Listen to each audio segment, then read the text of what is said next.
The flames on our streets became the chains on our sovereignty, but how? We already know that the fire rage across Mali, the Borhulu, wasn't just a tragic accident.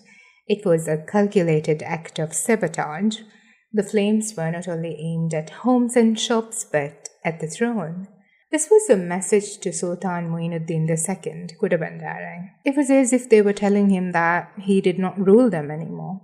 And for the British watching from Ceylon, the smoke was a signal, a warning, a whisper in the wind. We're ready for a change, no matter the cost.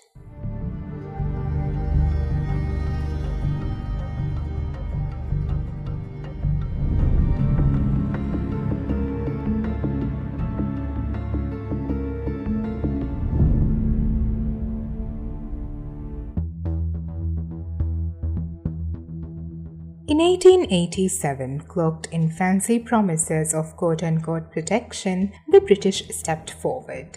Calm, clean, and calculated. For years, we would live in the illusion of freedom, but in reality, our wings had been clipped. The Maldivians could no longer travel abroad without British permission. But to understand how that noose got tightened, we must go back to where it all began, just before that final December in 1887.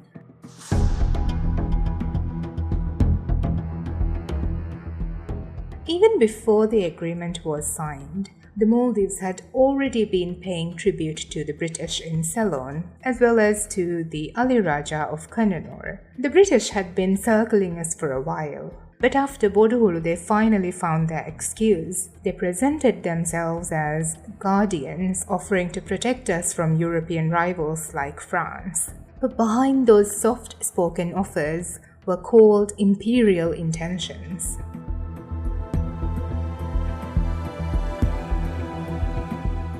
And the Maldives, it was breaking from within. The political unrest in Mali was boiling. Kaka defection and Atiri defection had turned the capital into a chessboard of sabotage and suspicion. The Sultan was losing control, and that's when the British knocked on the door. On the 14th of December 1887, two people came to Mali. One, Ibrahim Dushmana Kaleyfaanu, after over 2 months of exile in Addu. 2. Lieutenant Christopher of the British Navy, docking with a letter in hand. A letter that would seal our fate.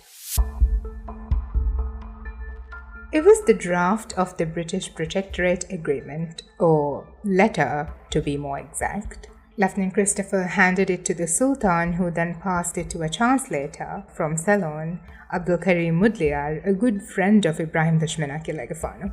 But the translation was so messy, it was incomplete and confusing. But still, just 2 days later, the Sultan signed it because he could not afford any more delays.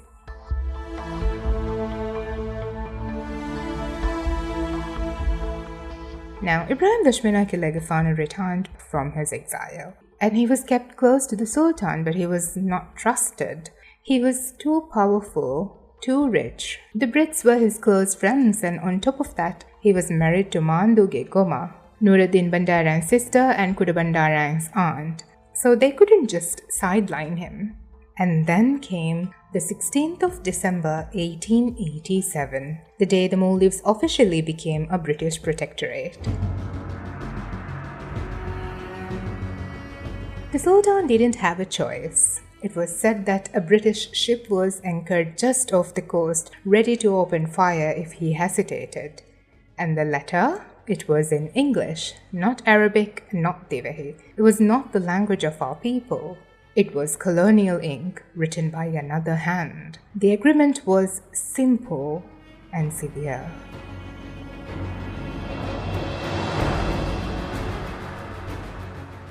The Maldives would no longer manage its own foreign relations. No new sultan could rise without the approval of the crown. In return, they promised protection. They promised that they would stay out of our domestic affairs. Spoiler alert, they didn't.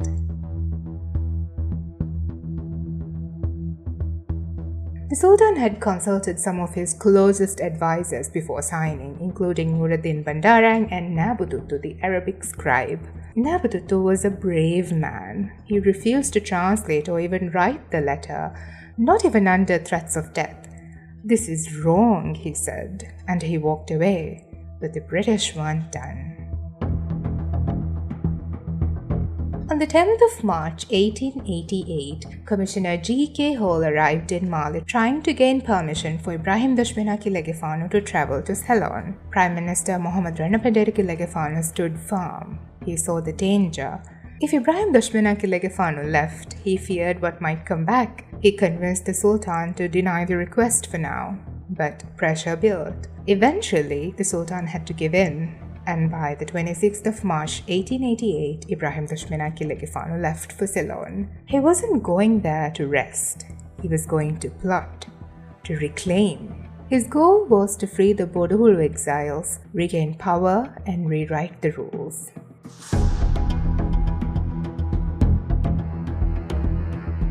In Ceylon, he met his son, Ahmad Dushmana Kaleyfaanu, who was studying there. Governor Gordon was away in the UK, but Ibrahim Dushmana Kaleyfaanu didn't wait for him. He formed a circle of loyalists, including Ahmad Dushmana Kaleyfaanu, the translator from before Mudliar, Abdurrahman Alim Sahib, Abdul Ali from Calcutta.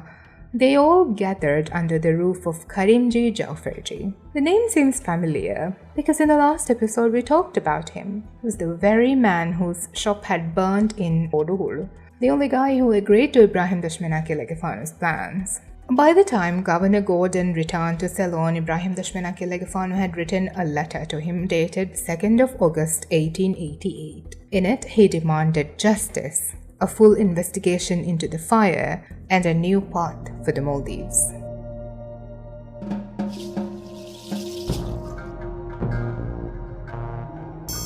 By late 1888, the Arabic version of the letter was prepared. The British sent it back with a proper translator. The Sultan signed again, and the copy was delivered by Prime Minister Mohamed Kaleyfaanu, unaware of the storm brewing beneath the surface. Meanwhile, something else was moving.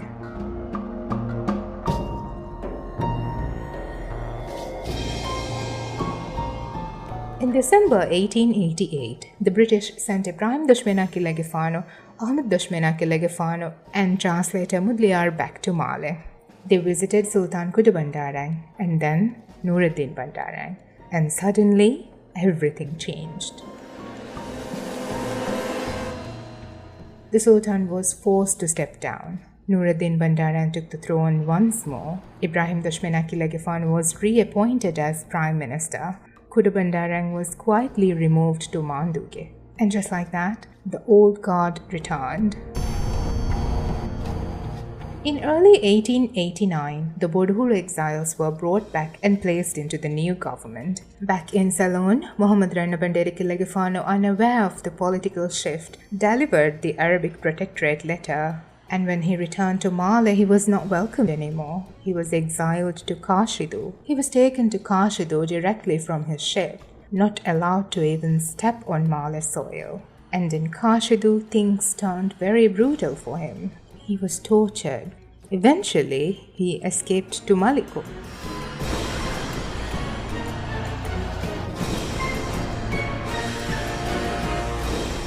On the 23rd of September 1892, Kudu Bandarang, ill, forgotten and worn down by grief, died after 4 years of suffering. And 2 months later, on the 28th of November 1982, Nuruddin Bandarang passed away as well, just 43 years old.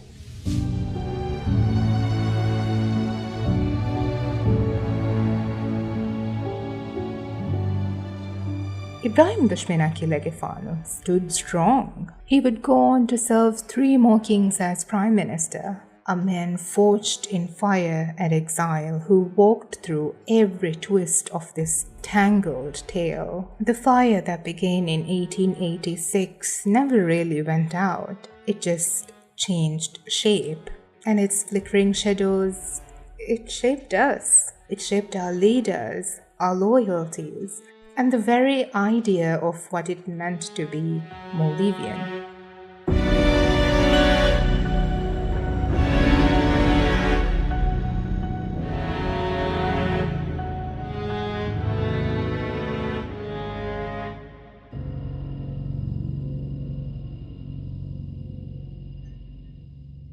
This is only part of the story. So much happened in the years that followed. Power plays, rebellions, and the tightening grip of the empire, and the quiet sparks of resistance that would one day grow into something louder. We'll dive into all of it in the final episode of our Independence Day special 3-part series on how we lost and later fought to reclaim the Maldives as we know it today. See you then!